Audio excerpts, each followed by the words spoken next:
Going to be a short session because this thing is almost empty. That's how you gauge the length of a pastor's sermon, how much water he has. So the regathering of Israel. A question came up. I want to answer that question as best I can tonight, at least in the first part of what we're dealing with. But make no mistake, we don't have all the answers to this stuff.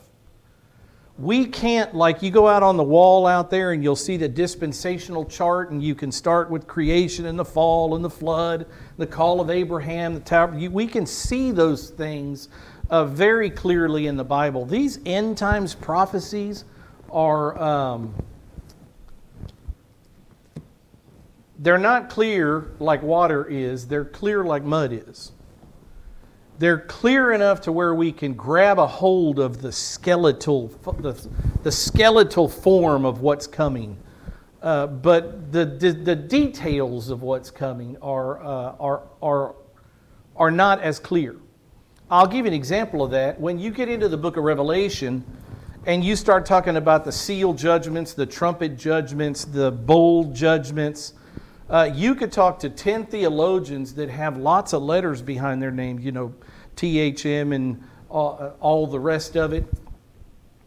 And if you talk to 10 of them, they would each give you a slightly different take on when exactly the seal judgments take place, or the trumpet judgments, or the bowl judgments. And I'm talking about big names like Louis Berry Chafer, John Walvoord, Charles Ryrie. I'm talking about guys that have done this forever. They disagree on these things. They agree on the skeleton, but the details are okay to disagree on. It gives us something to discuss as adult Christians, right? But some of these things are spitballing. I mean, to be sure, some of these things are spitballing. I want to go to this chart again, that there are two different worldwide gatherings of Jews in the land of Canaan, the promised land in Israel. All the same place, the land of Canaan, the promised land in Israel. Hey, Joshua. Number one is the regathering, when God will bring Israel back into the land for judgment. He prepares them for judgment. And number two is a regathering, where God will bring Israel back into the land to prepare them for blessing. Couldn't be more distinct. One is for preparation for judgment. One is in preparation for blessing.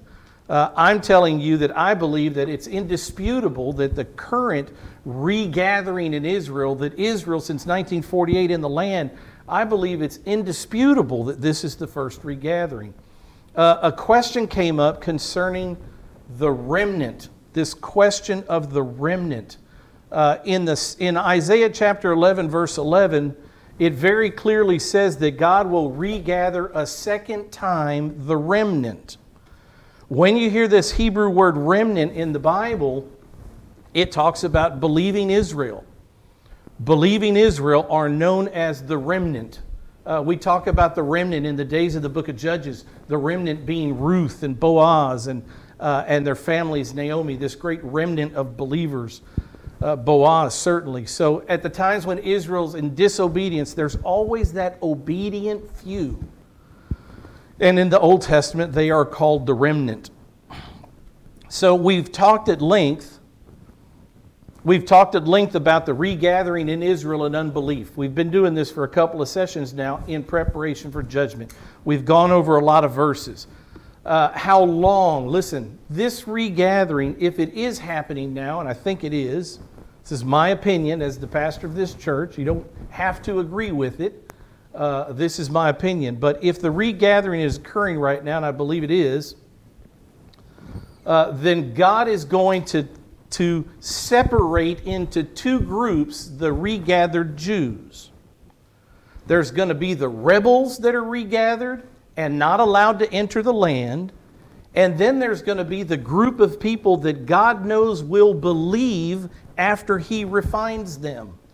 They will come to faith in Messiah, in Jesus, so they are the remnant.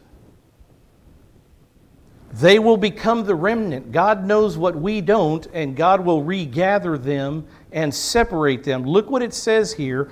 What I'm trying to say is that both of these regatherings, the one in regathering for judgment and the one to prepare for blessing, both of these regatherings are regatherings of the remnant of Israel, the believers in Israel, those obedient Jews. This is the proof verse. This is the verse I would go to. Again, if you don't believe this, that's fine. But look what it says in Ezekiel chapter 20, verse 37. We looked at this verse last time. I just want to look at what it says. There's no question. We can agree on this, that Ezekiel chapter 20 is speaking of a regathering of Jews into the promised land. And God gives us enough details here to where we can see these facts. Look what he says. To Israel, this is a conversation between God and Israel. He says, I will make you pass under the rod. This is judgment. I will make you pass under the rod, and I will bring you into the bond of the covenant. He says, I will purge from you, and here's what I'm trying to show you. Who is it that gets to go back into the land? Everyone, or just those that God knows will become the believing remnant? Look what he says.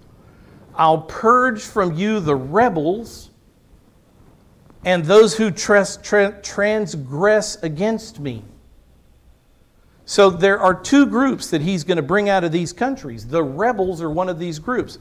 He said, I'll bring them out of the land where they sojourn. So he's going to pull them out of their foreign nations. He's going to pull these rebel Jews out of their foreign nations. He said, I'll bring them out of the land where they sojourn, but they will not enter the land of Israel. Is he regathering them? Yes. Do they make it all the way back into the promised land across the Jordan River? They do not. So who does get to make it into the promised land? They will not enter the land of Israel. Thus you will know that I am the Lord. So only part of the Jews that are regathered, according to this verse, only part of the Jews that are regathered, these Jewish rebels, only part of them will go into the land. The rebels will not. The rebels do not make it into the land. He partially regathers them in that he brings them out of the foreign nations. But in his plan, according to Ezekiel chapter 20, he does not allow these rebels into the land of Israel. Only part of the two groups of Jews that God will gather does he allow into the land of Israel. And that part that he allows in, we call the remnant. Now, a couple of thoughts. This first regathering is a regathering in unbelief, right? We've established that.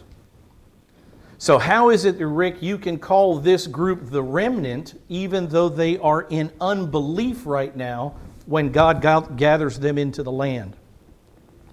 Look at what it says in Nehemiah chapter 9, verse 26. Concerning the rebels, I just want to paint these two groups of people very distantly.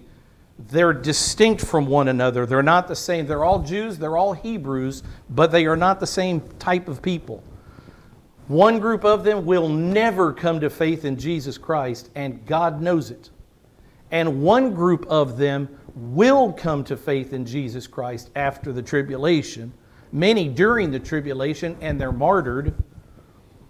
But this group that he does allow into the land, after he refines them, they will turn to him. They will become the remnant. Just because he doesn't use the word remnant in the first, they are still the remnant. They are believers, believers to be. Look what it says in Nehemiah 9:26. It says, but they became disobedient. We're talking about the rebels. What is characteristic of a rebel? It says here, but they became disobedient and rebelled against you. So they rebel against God. And this is how? By casting your law behind their backs and by killing your prophets who had admonished them so that they might return to you. God sends prophets to this group of Jews. Not only do they not accept the message of God through the Jews, but they kill the prophet who brought the message. Those are the people God deems rebels. Not only will they listen, not only do they rebel against me, but when I send them someone so that they can turn back to me and have a relationship, they kill the prophets that I send to her. They committed great blasphemies. So very clearly, this group, rebels, maradim is what they are. The M-A-R-A-D-I-M, maradim, are the rebels. There's your Hebrew word, maradim.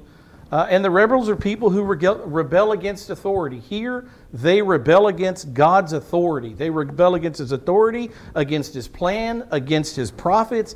They completely rebel against God. These people will not believe. God knows who they are. But remember, everybody in this first regathering is being regathered as unbelievers. God knows the 2/3 of them that will never believe, and He says, I'm going to purge the rebels from you, and He knows the 1/3 that will believe, and He allows those unbelieving Jews into the land. He refines them, and after the refinement, they become the remnant. Look again at this verse in Zechariah 13:8 and 9. It will come about in all the land. This first regathering is a regathering of unbelievers. Some unbelievers who will never believe, and He purges those rebels, and some unbelievers who will believe. And God knows those things. Of course He does. It will come about in all the land, declares Yahweh, that 2 parts in it will be cut off and perish because of unbelief, but the 1/3 will be left in it, and I will bring the 1/3 part through the fire. These are people who will come to faith in me. They just need to be judged and disciplined and realize the error of their ways, and after my refining process, they will fall on their knee before me, and they will call out to Jesus Christ to come and save them at the end of the tribulation. They are the remnant. He says, and I will bring the 1/3 part through the fire. I'll refine them as silver is refined and test them as gold is tested. They are in unbelief while He's testing them. When He starts the testing, they're in unbelief. But through the testing, through this refining process, through the judgment, through the tribulation, these Jews open their eyes and realize we had it wrong. And they will then call on my name, and I will answer them. And I will say, they are my people, and they will say, Yahweh is my God. So the question is, does Yahweh know who will believe in Him before they do? Well, of course He does. He knew the moment I was born He knew exactly every thought I would have, every breath I would take, how many hairs are on my head. He knows everything about me. Even before I speak a word to Him, He knows it. He knows everything about me. Of course He knows who will believe. And so what we see here is this picture of bringing all these Jews out of all these foreign countries, but only allowing a portion of them into the land of Israel who will become the remnant. So I think that both of these regatherings are very clearly regatherings of the remnant. The first one to judge them until they become the remnant and call on His name. And He says, you're my people. And they will say, Yahweh is our God. And then there's that other group that He knows will never believe. They've transgressed my law. They've killed the prophets. They'll never believe. He doesn't even let them back into the land to refine them. They're unrefinable. And only God knows that. Only God knows that. So just because, let me give you an example of that, this idea that God knows who will become the remnant even before they are, just because I and you as Christians are living on earth right now, unfortunately in a body that is slowly dying, it doesn't mean, because that's our reality, that doesn't mean that God doesn't know that one day we will all be resurrected to eternal glory. In the Bible, in Romans chapter 8, God goes through this list, Paul goes through this list, and he says that we are foreknown by God, whom He foreknew, He predestined. Listen to the list. Who He predestined, He called. Who He called, He justified. And all of those things for us are true right now today. They're past tense. They've already been done, except for the last one on the list. And whom He justified, what does it say? He also glorified. And I look around at you and you look up at me and you say, there's nothing glorified about you. You are in a dying, human, mortal, perishing carcass. And I say, amen. So are you. We understand that. But in the eyes of God, when He sees me, He sees forward in my future and sees all of us as glorified. So it's not hard to jump to when God sees these unbelievers all coming back into Israel. He knows who will one day believe in Him, and He knows who won't. And those who will are the remnant, by name. The remnant. So my point is, in answering this question this way, is that God will regather into the land only those Jews who, after judgmental refining, will come to believe in Jesus the Messiah. That's what these verses say. He's going to purge the rebels. He's going to bring them all out of their lands, but He won't let them go into Israel. It says that the ones that get into the land will be refined, and eventually they will call on the name of Yahweh. So, God will regather into the land only those Jews who, after this judgmental refining, will come to believe in Jesus the Messiah, and thus they will eventually make up the Jewish remnant in the tribulation. The Jewish believers in time. I believe both of these regatherings then, in answer to the question, it was a fair question, I needed to answer it. Other people may have the same question. I believe the regathering in preparation for judgment is a regathering of the remnant, the third that God is willing to refine, knowing that they will become the remnant. And the second regathering, obviously, is a regathering of people that are believers in the Lord God as they call on the name of the Lord. Look what it says in Jeremiah 32 as we turn to this regathering in belief in preparation for messianic blessing. In Jeremiah chapter 32, the story gets good again. In verse 37, the prophet Jeremiah, it says, "Behold, Yahweh speaking, behold, I will gather them out of all the lands to which I have driven them in my anger."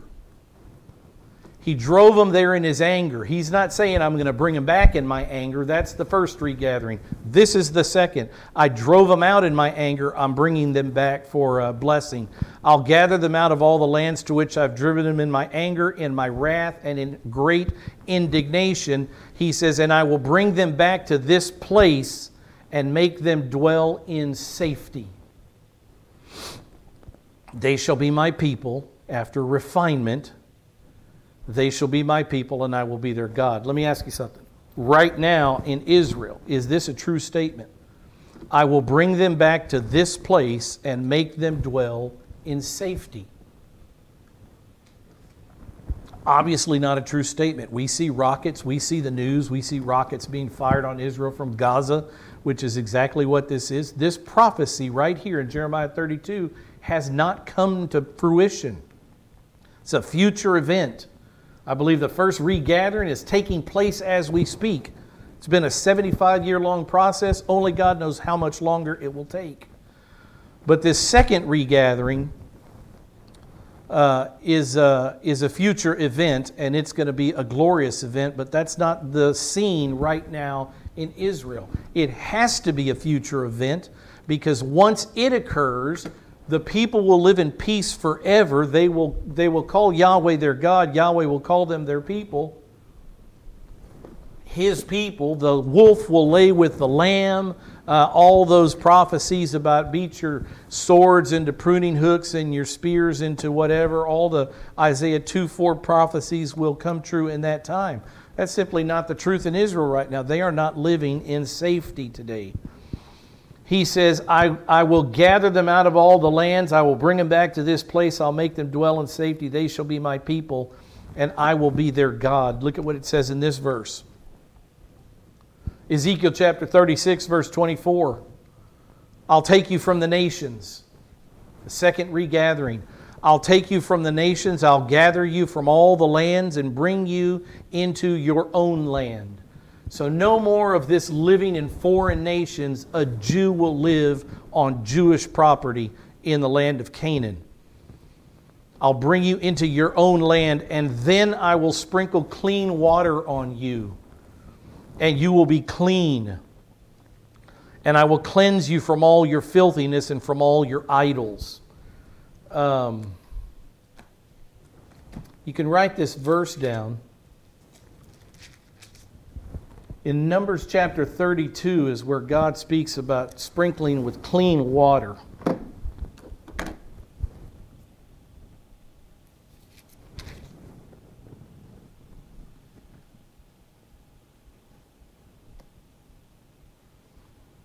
Is it 32? I may be in the wrong chapter. I thought it was 32. And God speaks of, oh, no. Yeah. It speaks of sprinkling of water. I need to give you this verse. It's Numbers chapter 31. In Numbers 31:21, it says, Then Eleazar the priest said to the men of war who had gone to battle, This is the statute of the law which Yahweh has commanded Moses. Only the gold and silver, the bronze, the iron, the tin, and the lead, everything that can stand the fire, you shall pass through the fire, and it shall be clean. But it shall be purified with water for impurity. But whatever cannot stand the fire, like people, like the Jews here, sprinkling them with clean water, whatever cannot stand the fire, you shall pass through the water, and you shall wash your clothes on the seventh day and be clean, and afterward you may enter the camp. This is a picture of Numbers chapter 19, the water purified by the ashes of the red heifer.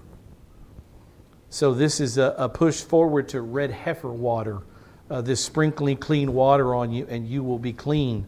But it's coming. Look what else he says in the next verse. This second gathering, regathering of Israel. Moreover, I will give you a new heart and put a new spirit within you. You hear this same terminology in Jeremiah chapter 31, the new covenant. I'll give you a new heart. I'll put a new spirit within you. I'll remove the heart of stone from your flesh and give you a heart of flesh. What a harsh thing to hear as a Jew trying to worship God, that they have a heart of stone that he has to change. I'll put my spirit within you. For the first time, Israel, indwelled by God the Holy Spirit, not just the church. I will put my spirit within you and cause you to walk in my statutes, and you'll be careful to observe my ordinances. You will live in the land that I gave to your forefathers, so you will be my people finally, because I've given you a heart of stone and you're going to follow the commandments. You will be my people, and in the land and forevermore you will call me Yahweh your God, your only God. Finally, the Jews will get it. Both Jeremiah and Ezekiel, I've just shown you verses from Jeremiah and Ezekiel. Just quick to put them on a timeline. Jeremiah and Ezekiel both wrote at Israel's low point in history. Jeremiah was the one known as the weeping prophet, speaking of Jerusalem going to be destroyed by the Babylonians. Ezekiel also speaking of the destruction of Jerusalem, where God judges Israel and destroys them. They wrote at a low point in history when the Jews were about to get kicked out of the land. What does this say? You will be my people. But in the days in which Jeremiah and Ezekiel were writing, what was God saying? You aren't worthy to be my people. I'm kicking you out of the land for disobedience. But my promises to Abraham, Isaac, and Jacob are eternal. So what else does God give through Jeremiah and Ezekiel? The end game, the plan in the end. Not only am I evicting you from the land today, but one day I will bring you back into the land. We will be restored.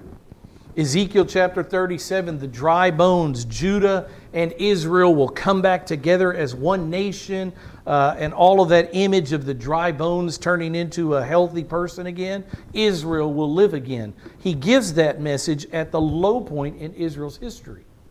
That's another part of the significance of these prophecies about this great end time regathering, is that just because I am dispersing you right now, he's in the process of scattering Israel, and in the same verses he says, but I'll bring you back into the land one day. I will bring you back into the land. So they needed to know that they were still loved by God, protected by God, still the chosen people of God, as he was about to discipline them and keep his promise to kick them out of the land for 70 years. Only a couple of more verses. What city is at the center of all these future conflicts? We've talked about this. What's the city? It's Jerusalem. It's Jerusalem.